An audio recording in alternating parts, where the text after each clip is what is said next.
No, you have to take the right decision, not the popular decision.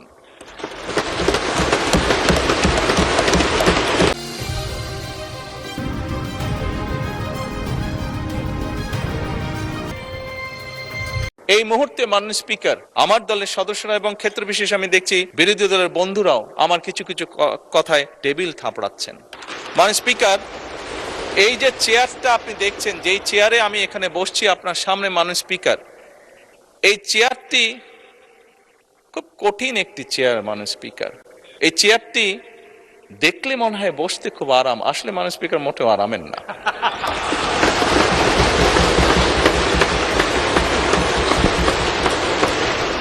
এই চেয়ারটিতে বসলে মাননীয় speaker প্রতি মুহূর্তে মনে হয় যে আগুনে তপ্ত হিট আসছে মাননীয় স্পিকার। হাসার কিছু নেই, আমি যা ফিল করি আমি আপনাদেরকে তাই বলছি,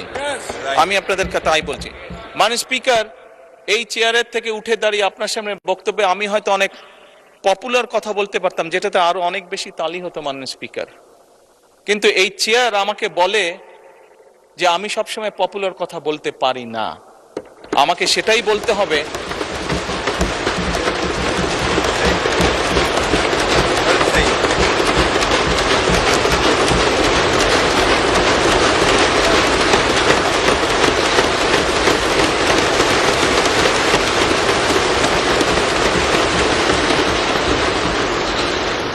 মাননীয় স্পিকার।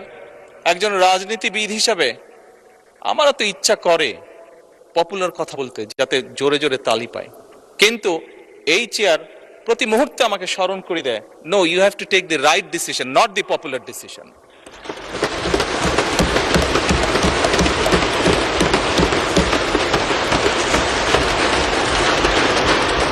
মাননীয় স্পিকার, আপনার মাধ্যমে আজকে এই সংসদের এই সবুজ চেয়ারে যারা বসে আছেন, আমি মনে করি আজকে বোধহয় আমাদেরকে সিদ্ধান্ত নিতে হবে যে আসুন আমরা পপুলার ডিসিশনে আলাপ করব না, আমরা আলাপ করব সঠিক ডিসিশনের ব্যাপারে, রাইট ডিসিশনের ব্যাপারে।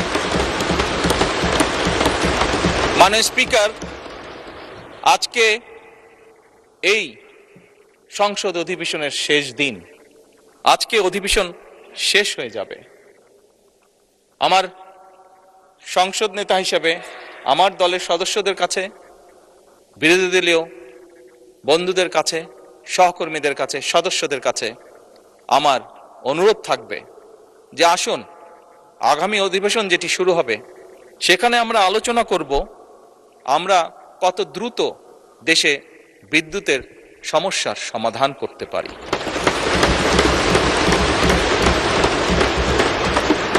মাননীয় স্পিকার, আমরা আলাপ করতে চাই, আমি আলাপ করতে চাই আগামী সংসদে কত দ্রুত আমরা কত বেশি সংখ্যক মানুষের কর্মসংস্থান, দেশেই হোক বিদেশি হোক, তৈরি করতে পারি। মাননীয় স্পিকার, এই সংসদে দাঁড়িয়ে আমি আলাপ করতে চাই যে আমাদের শিক্ষা প্রতিষ্ঠান, আমাদের হাসপাতালগুলোতে কত দ্রুত শিক্ষা এবং চিকিৎসা সুবিধা আমরা পৌঁছে দিতে পারি।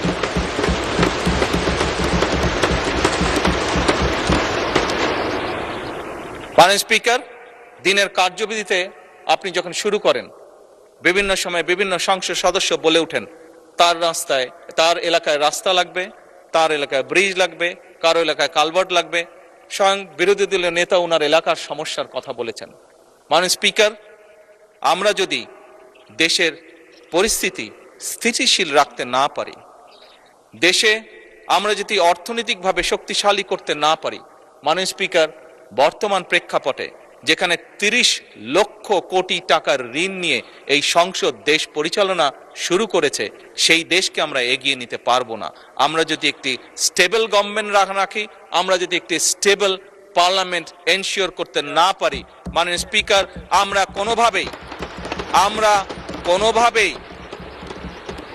এই দেশকে সামনে নিয়ে যেতে পারবো না। মাননীয় স্পিকার, এই দেশকে যদি সামনে নিতে হয় তাহলে অবশ্যই আমাদের উভয় পক্ষকে একসাথে কাজ করতে হবে। হ্যাঁ, বাংলাদেশে আইটি শিল্পের বিকাশ কিভাবে হবে এ ব্যাপারে হয়তো আমাদের মধ্যে ডিবেট হতে পারে, এ ব্যাপারে আমাদের মধ্যে দ্বিমত থাকতে পারে, কিন্তু বাংলাদেশের আইটি শিল্পের বহিঃপ্রকাশ হতে হবে এ ব্যাপারে আমাদের মধ্যে নিশ্চয়ই কোনো ডিবেট নেই মাননীয় স্পিকার। সেজন্যই আসুন আজকে আমরা সিদ্ধান্ত গ্রহণ করি যে আমাদের আলোচনার বিষয়বস্তু হবে এই দেশের মানুষের ভাগ্যের পরিবর্তন। আমাদের আলোচনার বিষয়বস্তু হবে মাননীয় স্পিকার, আমাদের আলোচনার বিষয়বস্তু হবে যে আমরা অন্য দেশের উদাহরণ দেব না, বরং আমাদের দেশকে আমরা সামনে এগিয়ে নিয়ে যাব। মাননীয় স্পিকার 1971 সালে এই দেশ যখন স্বাধীন হয়েছে, এই মুহূর্তে আমরা বিভিন্ন বিবেচনায় আমাদের দেশকে যদি স্ট্যান্ডার্ডে ধরি, আমাদের মতন অনেকগুলো দেশ ছিল যারা হয়তো 1972-73 সালে স্বাধীন হয়েছে, তারা আমাদের থেকে এগিয়ে গিয়েছে। মাননীয় স্পিকার,